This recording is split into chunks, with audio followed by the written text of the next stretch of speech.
Mañana queremos dar una bienvenida muy cordial para todos los hermanos, amigos, amigas y todas las personas que nos van a estar escuchando a través de estos medios como la internet, pero también a través de las diferentes redes sociales. Para ustedes una cordial bienvenida y esperamos que esta palabra sea de gran bendición para sus vidas. Abrimos la palabra del Señor en segundo libro de Timoteo, capítulo 4, versículo 7 y versículo 8. Segunda epístola del apóstol San Pablo a Timoteo, capítulo 4, versículo 7 y versículo 8. Y leo en favor de ustedes. Escuchen la palabra del Señor. He peleado la buena batalla, he acabado la carrera, he guardado la fe. Por lo demás me está guardada la corona de justicia, la cual me dará el Señor, juez justo, en aquel día. Y no solo a mí, sino también a todos los que aman su venida. Ahora le quiero invitar para que la lea conmigo. Segunda epístola del apóstol San Pablo a Timoteo, capítulo 4, versículo 7 y versículo 8. ¿Lo tienen? Escuchen lo que dice la palabra, léalo conmigo. Segunda epístola, recuerden que hay primera y segunda epístola del apóstol San Pablo a Timoteo, capítulo 4, versos 7 y 8. Leemos juntos. He peleado la buena batalla, he acabado la carrera, he guardado la fe. Por lo demás me está guardada la corona de justicia, la cual me dará el Señor juez justo en aquel día. Y no solo a mí, sino también a todos los que aman su venida. Diga conmigo, he guardado la fe. Una vez más, diga, he guardado la fe. Y el tema que quiero compartir con ustedes titula, he guardado la fe. Inclinen su rostro y oremos a Dios por esta palabra. Padre, en el nombre de Jesús, quiero presentar delante de ti la vida de la iglesia que se ha reunido el día de hoy en este recinto, pero también mi vida, que es canal de instrumento en tus manos. Te pido que en esta mañana esta palabra traiga bendición, edificación, enseñanza, que nos pueda corregir, Señor, de aquellas enseñanzas erróneas en nuestra mente, en nuestro corazón, pero que también nos dé enseñanzas que nos puedan llevar a dar pasos, pautas, para tener una mejor calidad de vida espiritual. Padre, oro que mi vida sea canal de bendición, instrumento de bendición, a través del cual fluya tu presencia, en el nombre de Jesús. Amén y amén. Muy bien. Y en esta mañana entonces vamos a estar compartiendo ese tema que titula He guardado la fe. He guardado la fe. Pudiera traerles varias enseñanzas de estos dos versículos nada más que les he compartido, porque lo primero que está hablando el apóstol Pablo allí en el versículo 7 dice, he peleado la batalla. Solamente de ese mero versículo, de esa frase, le podría compartir una enseñanza que dice que he peleado la buena batalla. Le podría compartir una enseñanza que tenga que ver sobre cómo pelear la buena batalla de la fe, cómo pelear la batalla, porque la vida cristiana es una batalla continua. ¿Cuánto lo creen? Batallamos todos los días tenemos una batalla en el mundo espiritual. Pero también pudiera compartirle otra enseñanza del capítulo 4, verso 7, donde dice, he acabado la carrera. Ese podría ser otro tema que le podría yo enseñar o predicar o compartir. Un tema donde hablemos sobre acabar la carrera. Y algo que debemos tener muy en cuenta siempre es que la carrera en la fe no termina hasta el día en que Dios a ti te llame a su presencia. Cuando el apóstol San Pablo dice, he acabado la carrera, lo estaba diciendo por una razón muy sencilla, porque él en su espíritu ya sentía que el momento de Dios para su vida se había llegado. Entonces, cuando él analiza su vida y había pensado en todo esto, él dice, he acabado la carrera. Pero el tema que nos va a ocupar titula como, he guardado la fe. Y lo último que concluye el apóstol Pablo diciendo que es, he guardado la fe. ¿Cuántos saben que las cosas importantes se deben guardar? Dígale al que está a su lado, o al menos busque a alguien y le dice, guarda lo importante. Porque usted sabe que en los archivos que se manejan a veces, los archivos que se manejan, o en las bóvedas de los bancos, ¿se guardan qué? O en las cajas fuertes, ¿se guardan qué? Se guardan las cosas importantes, las cosas que son de valor, lo que es trascendental, lo que vale la pena, lo que tiene un costo. Entonces, de pronto usted podría preguntarse, bueno, no sé, la gran mayoría de las mujeres en su casa tienen algo así, por ejemplo, ¿verdad? El cofre. Y lo guardan con harto cuidado, con mucho cuidado, con llave ya lo dejan guardado. ¿Por qué? Porque ellas guardan acá, ¿qué? Sus joyas, sus tesoros, algo que es de mucho valor, ¿verdad? Entonces, aquí hay algo guardado, aquí hay algo guardado. Y lo que hay allí guardado es algo valioso. Entonces nosotros debemos estar siempre, ¿qué? Prestos a guardar lo que es importante. Y he pensado que hay varios tipos de personas en este mundo. Escuchen. Están los que cuidan o los que guardan lo que nos sirve. ¿Cuántos saben que hay gente que guarda lo que ya no sirve? Hay gente que guarda lo que no sirve. Y usted se dañó y, bueno, ya no funciona el bombillo, pero ¿qué lo vas a botar? Si puede de pronto en la historia resultar algún científico que arregle los bombillos, nos ahorramos una plata. Se va para allá para guardar. Lo que ya no sirve, se dañó, no sé qué se le haya dañado en su casa, se le dañó la licuadora, se le dañó la olla de no sé qué, se le dañó cualquier cosa. ¿Sí? Porque puede que de pronto alguien lo arregle, puede que resulte alguien que no lo arregle. Entonces hay varios tipos de personas. Están los que guardan lo que no sirve, pero también están los que guardan lo que estorba. ¿Sí o no? Esos que tienen dos cosas de estas allá y no las utiliza, y bueno, ¿para qué? Pero déjenlas ahí, y quizá por allá con otra cosa pendiente de acomodarla mejor, poner una silla bien bonita ahí, pero vamos a guardarla. Eso estorba, pero no lo botemos, le da pesar botarlo, lo guarda. Entonces están los que guardan lo que nos sirve, están los que guardan lo que estorba, y están los que guardan lo que está dañado. Y todo eso va allí a un lugar que en las casas se llama ¿qué? Cuarto útil, o cuarto viejo, o el cuarto de San Alejo. Por ahí en una ocasión le aprendí que le llaman disque el cucho. ¿Sí escuché esa frase? Disque el cucho. Ah, ¿dónde van las cosas viejas? Lo que guardan allá. Así. Entonces, ¿dónde está la cosa? Allá en el cucho, en el cuarto viejo. Vaya que allá lo encuentra. Da terror de entrar a esos cuartos que no debieran existir en las casas, ¿verdad? Porque son cuartos donde se guardan excesos de cosas que no necesitamos. Entonces están la gente que guarda eso. Pero conozco también dos tipos de personas. Hay dos tipos de personas. Y están los que guardan todo, diga conmigo, los que guardan todo, pero también existen los que van desechando. Hay gente que dice, se dañó, de una para la basura. No sirve. No vamos a guardar nada. Se dañó, compramos otro, no habrá ahora forma más adelante, pero no vamos a mandar a arreglar eso. Ya se dañó. Porque somos tan buenos en guardar lo que se daña, lo que no sirve y lo que estorba, y nunca, jamás de los jamases, lo vamos a mandar a arreglar. Finalmente termina yéndose para ¿dónde? Para la basura. Entonces esas personas que son las que guardan todo, pero también los que desechan todo. No sé si de pronto, levanten la mano a los que les ha tocado alguna vez un trasteo. Dios mío. Le hago una pregunta. Usted sabe para qué sirve un trasteo. El trasteo sirve para una cosa muy sencilla que se llama botar. Porque allí es donde salen cualquier cantidad de cosas viejas, dañadas, que estorban, que sobran, que nunca vamos a usar. Y cuando empezamos a guardar, y entonces este papel, no déjalo porque ahí tengo anotado un número de teléfono, no me lo vayas a botar. Y empezamos. Y finalmente cuando llega el carro de la ambulancia, no sabemos por dónde empezar a guardar. Si realmente por lo importante o por las cosas viejas que no queremos botar. Pero para eso sirve el trasteo.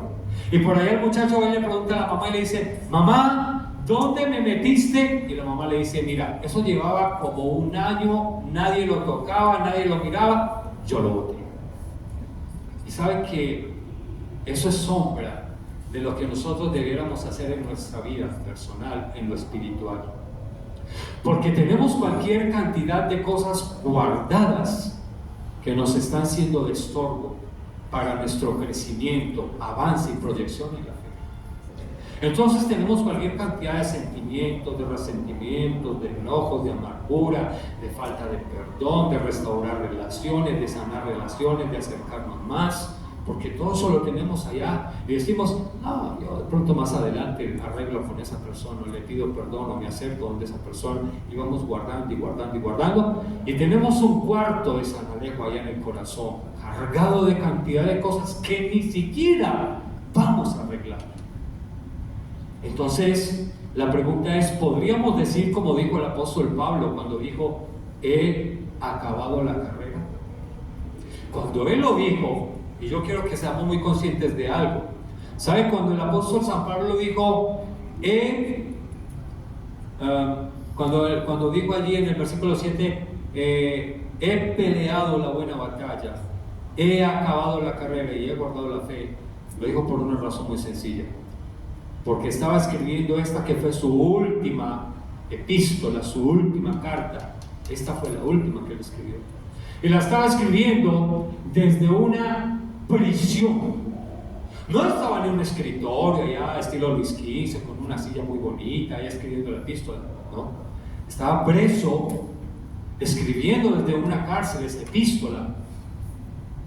Y con toda la conciencia que había hecho de su vida personal, se había examinado, y al examinarse finalmente él puede decir, he acabado la carrera. No sé quién de nosotros podría atreverse hoy, en este particular momento, a decir, he acabado la carrera, con la seguridad de saber de que si se va con Cristo. No sé quién lo podría decir.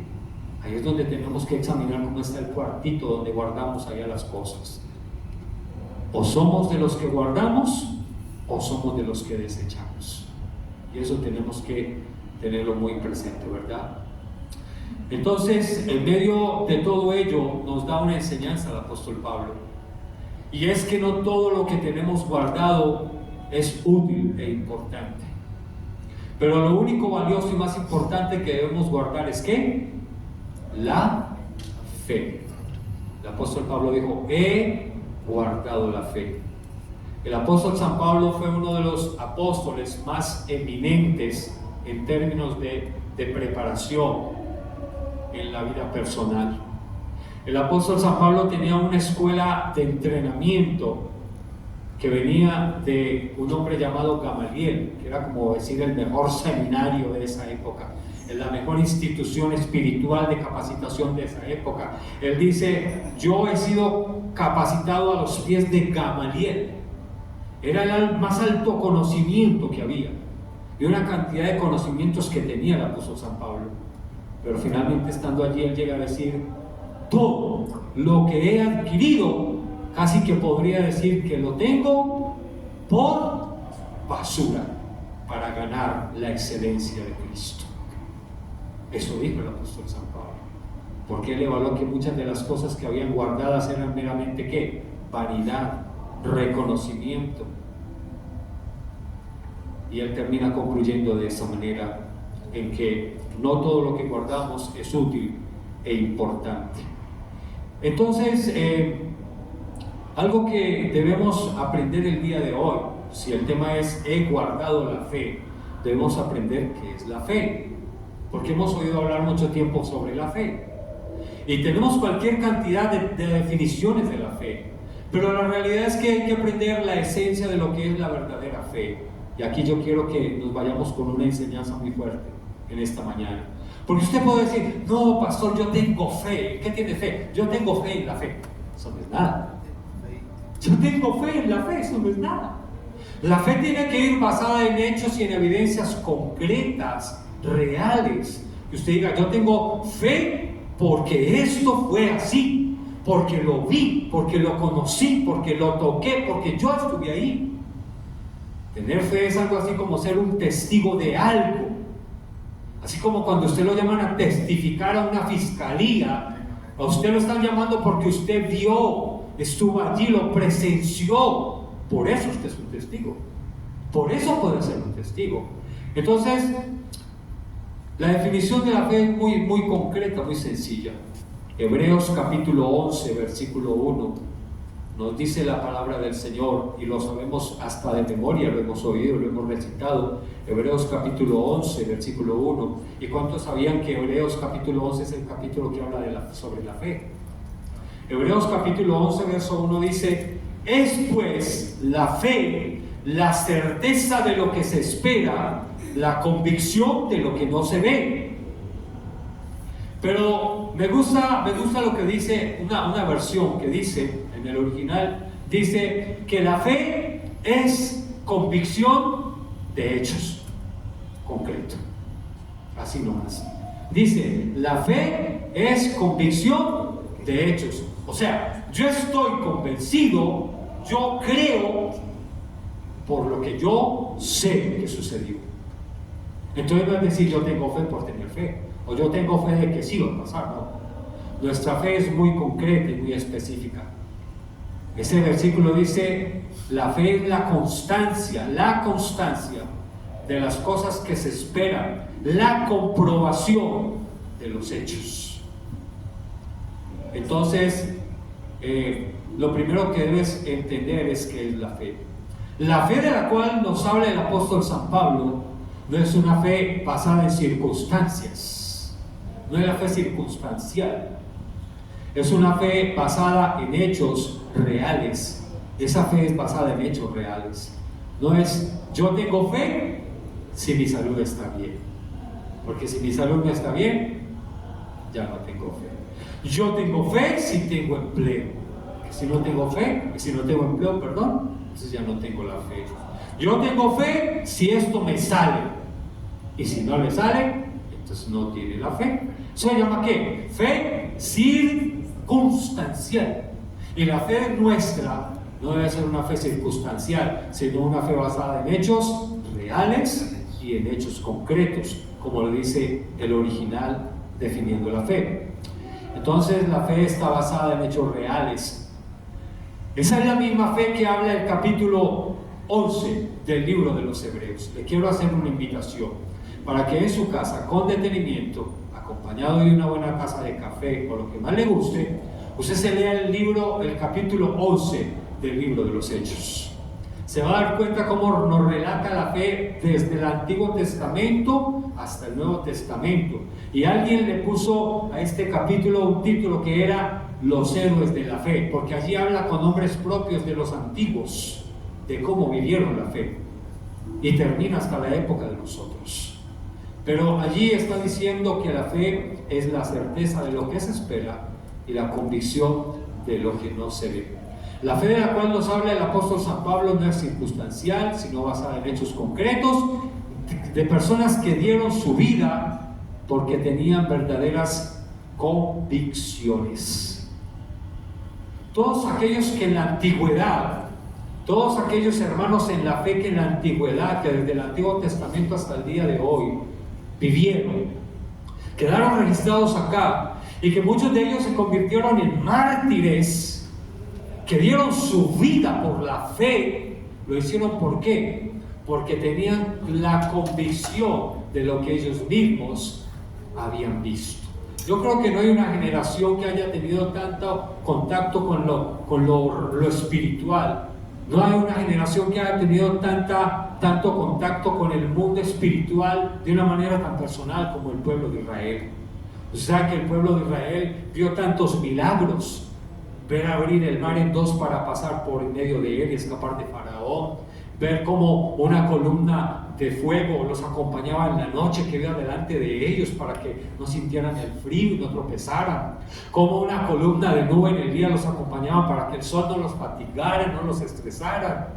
No hubo una generación como esa que viera tantos milagros, que fueran testigos presenciales, y por eso ellos dieron su vida. ¿Por qué? Porque tienen una fe que era una convicción basada en hechos reales. Por eso le invito para que te leas el capítulo 11 de la epístola del libro de los Hebreos. Y algo importante que debemos aprender en esta mañana, para que nuestra fe no sea circunstancial, es que debemos aprender a vivir la fe como la vivió el profeta Habacuc, allí en el capítulo 13, versículo 15. El profeta Habacuc dijo: aunque la higuera no florezca, ni en las vides haya fruto. ¿Qué más dice? ¿Qué más dice allí? Aunque falte el producto del campo y los olivos y no el mantenimiento, dice, con todo, a pesar de ello, a pesar de que no haya fruto, a pesar de que no haya ganado, con todo, yo me alegraré en Jehová. Eso se llama ¿qué? Tener una verdadera fe, y no fe circunstancial. La fe permanece en abundancia, en escasez, en salud, en enfermedad. La fe permanece en el trabajo cuando no lo hay. La fe permanece si el negocio se cierra, si no se cierra, porque la fe es como un contrato legal, como cuando vas al altar y dices, si acepto, así también es con Dios, en las buenas y en las no tan buenas. Esa tiene que ser la fe. Nuestra fe debe ser de esa categoría. ¿Cuántos dicen amén? Dígale que está a su lado, guarda lo importante. Ahora, ¿qué es lo importante que aprendemos que hay que guardar? La fe. Lo importante que debemos de guardar es ¿qué? La fe. Entonces, ¿de qué clase de fe está hablando el apóstol San Pablo? Aquí yo quiero que aprendamos algo importante. Vaya conmigo a la primera epístola del apóstol San Pablo a los Corintios, capítulo 15, versículo 14. Primera epístola del apóstol San Pablo a los Corintios, capítulo 15, versículo 14. Mire lo que dice el apóstol San Pablo, allí en capítulo 15, verso 14.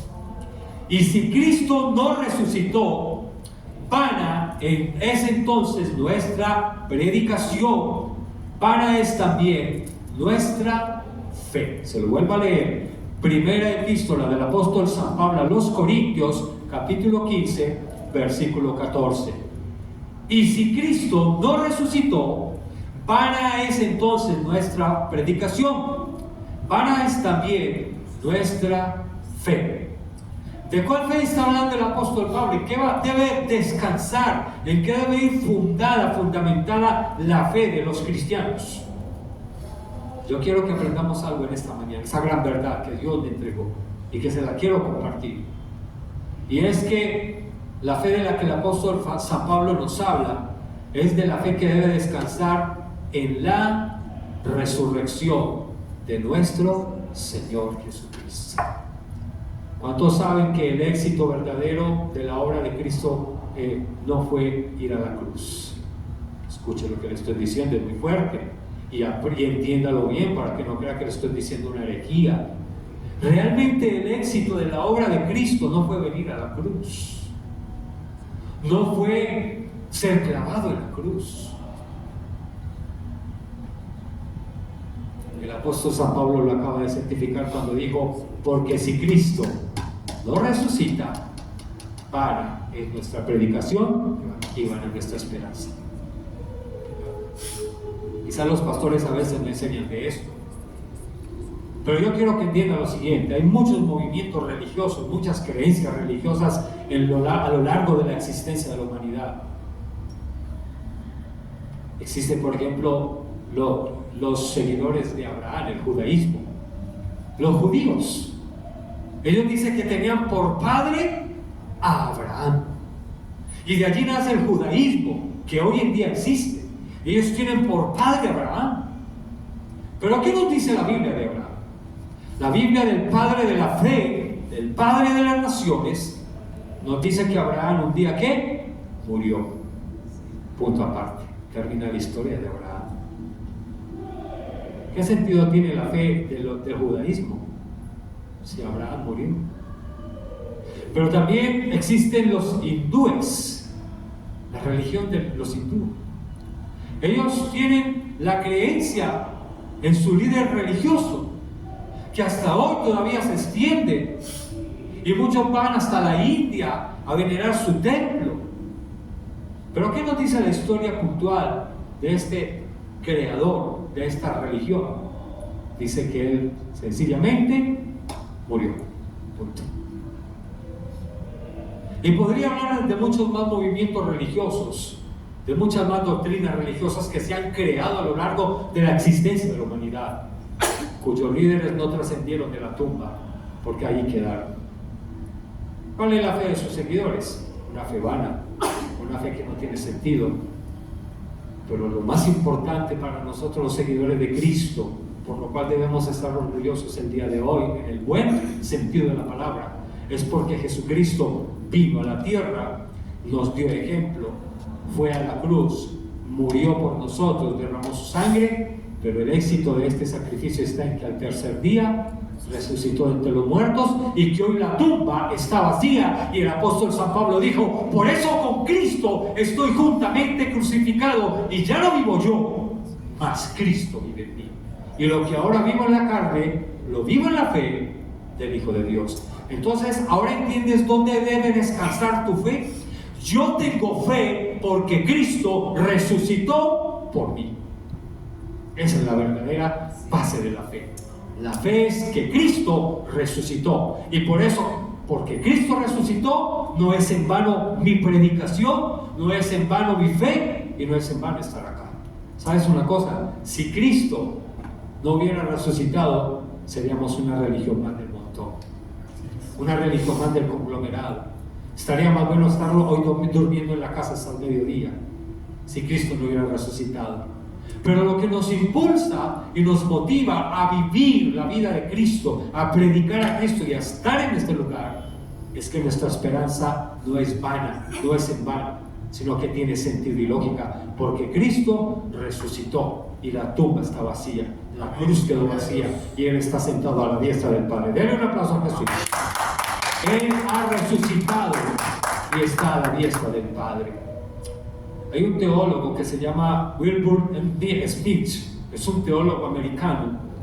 Él puso o dejó un postulado o como una enseñanza, después de estudiar mucho la parte de la fe, y es que la doctrina de la resurrección trastornó el mundo entero.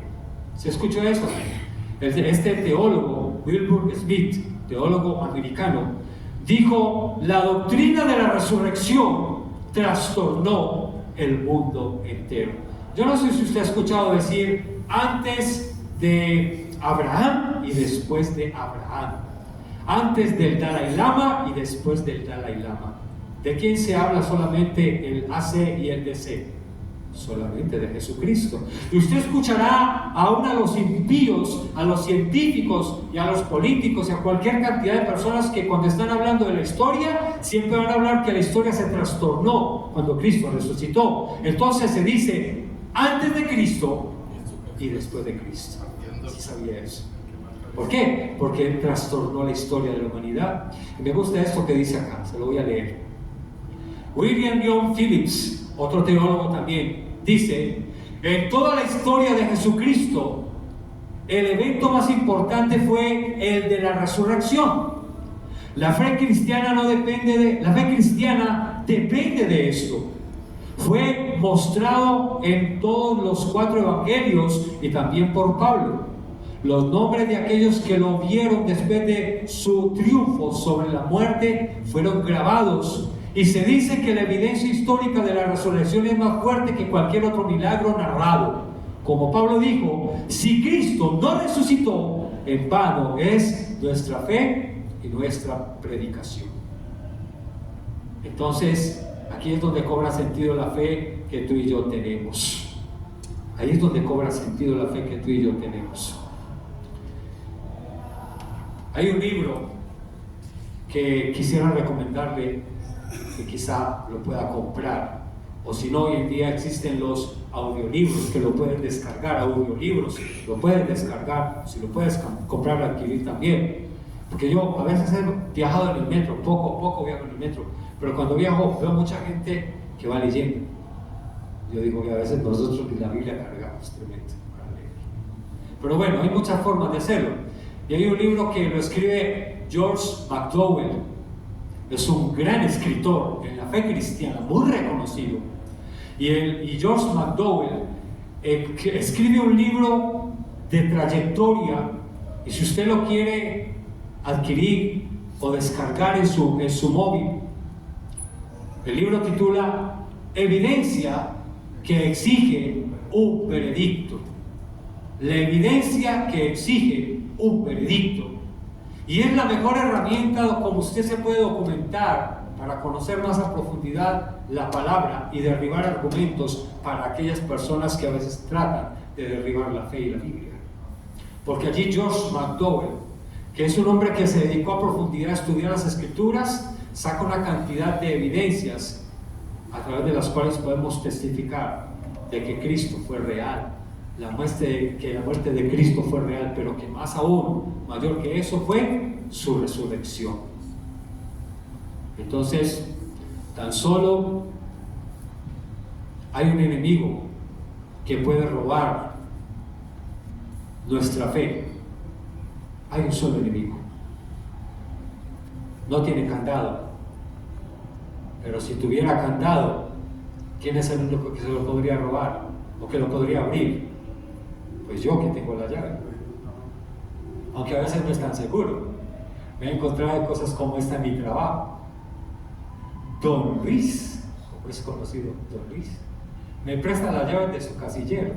Me he dado cuenta que ahora en el casillero ellos con mi llave. Tremendo. Pero solo hay un enemigo que nos puede robar la fe.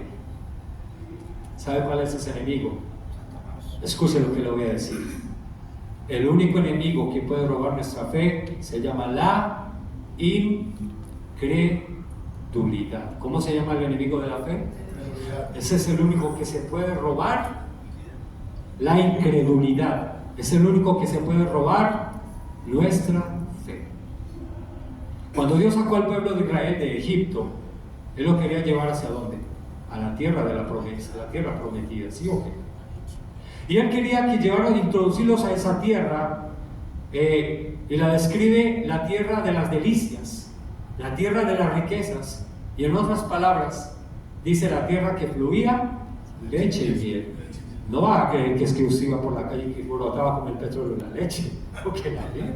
Está hablando de las riquezas, de las delicias que había, porque una tierra tan productiva. Hace 8 días el pastor José Raúl nos hablaba de Albolonga, una tierra que existe. No sé si se ha visto videos, unos repollos así gigantes, lo que hay que llevar entre muchos, unas zanahorias gigantes, algo parecido como Albolonga, pero mucho superior. Era la tierra prometida donde Dios quería llevar a Israel.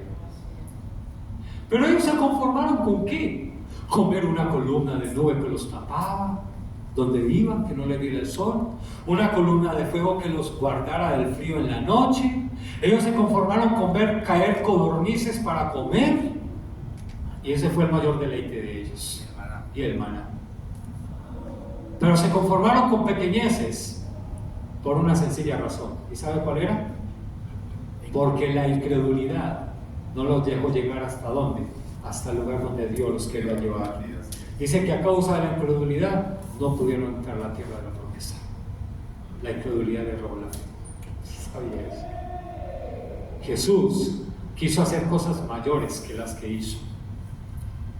Y dice que cuando iba a muchos lugares a predicar, no se pudo manifestar a causa de ¿qué?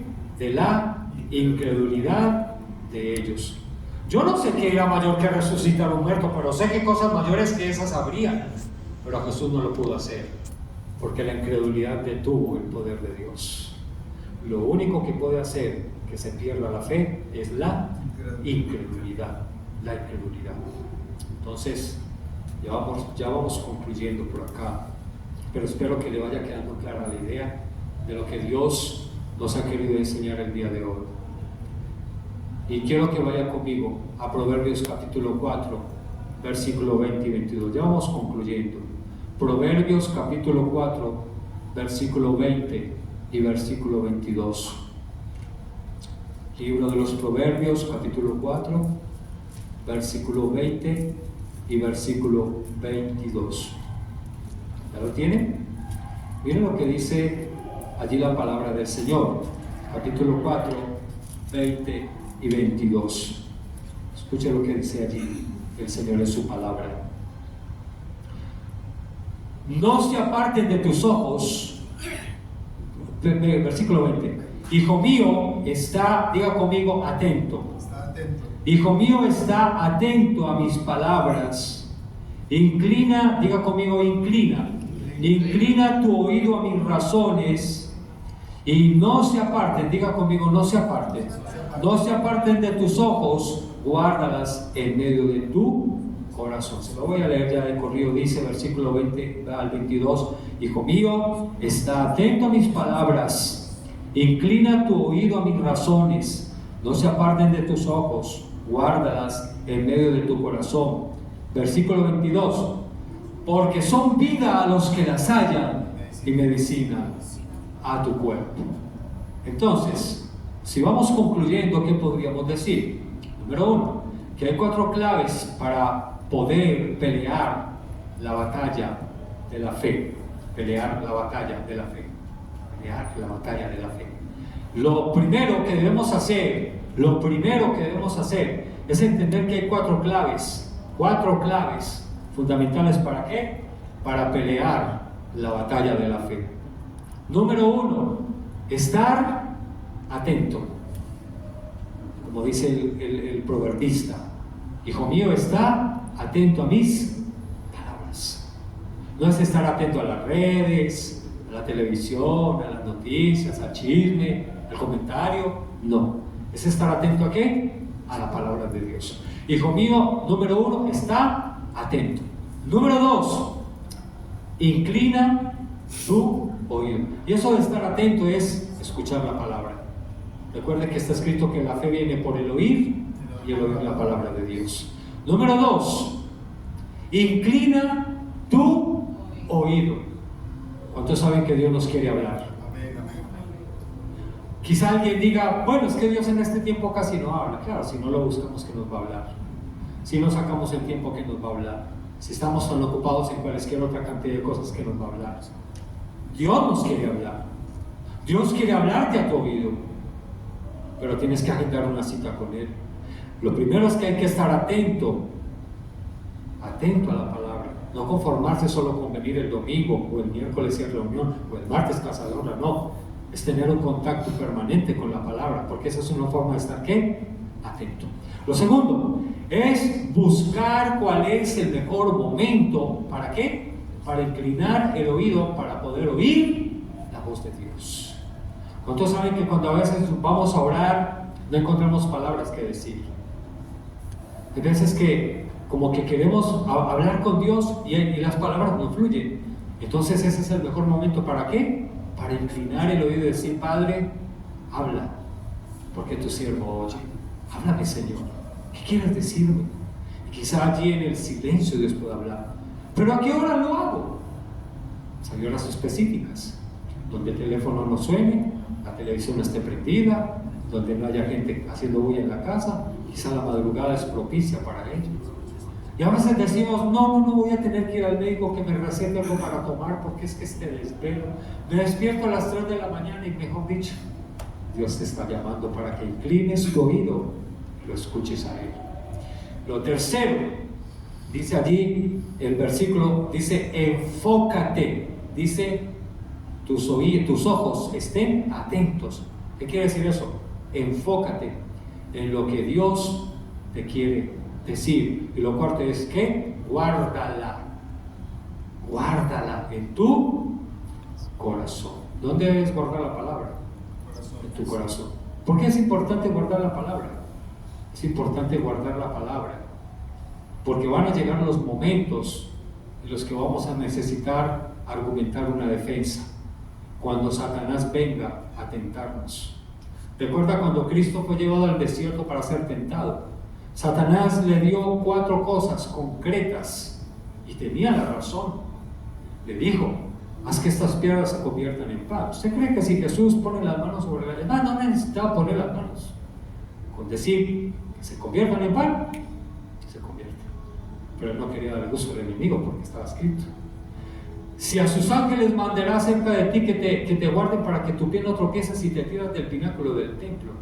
Pero por cada una de esas tentaciones Jesús tenía una palabra guardada en su corazón para rebatir el argumento de Satanás.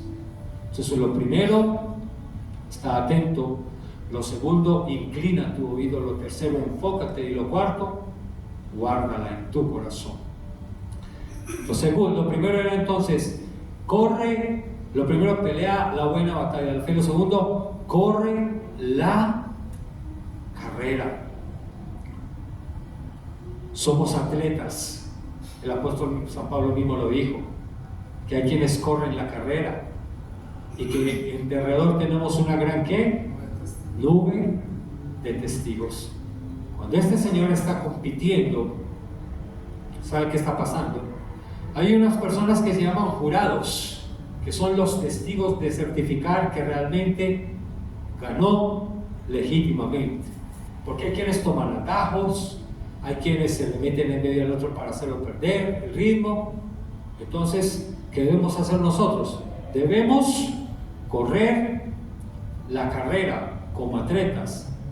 Ahora, ¿cuántos saben que la fe es un músculo que hay que ejercitar? La fe es un músculo espiritual. Y nuestra vida, si en la vida no tenemos fe, estamos fritos, como se dice, perdidos. ¿Cuántos pueden hacer así? Bueno, yo me salvo porque tengo chaqueta. Pero ¿cuántos pueden mostrar su músculo? A ver, yo veo el músculo de todos. Haga así nomás, haga así, yo los quiero mirar. A ver, yo veo.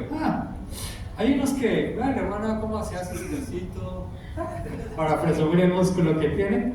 Otros que, mejor dicho, sí tenemos pero que trabajar en ejercitarlo. Para que se vea el músculo, hay que ejercitarse. Hay que ejercitarse. ¿Saben? Así mismo pasa con la fe. Debemos ejercitar a diario la fe, porque ella es un músculo espiritual que nos va a ayudar a ¿qué? A permanecer firmes y constantes. Como el apóstol Pablo guardó la fe, peleó la buena batalla contra la incredulidad y ejercitó la fe. Eso hizo el apóstol Pablo. Él quiere que hoy nosotros también hagamos lo mismo. ¿Qué tal si se coloca en pie? Recuerde que el fundamento de su fe es que Cristo, el fundamento de su fe es que Cristo resucitó.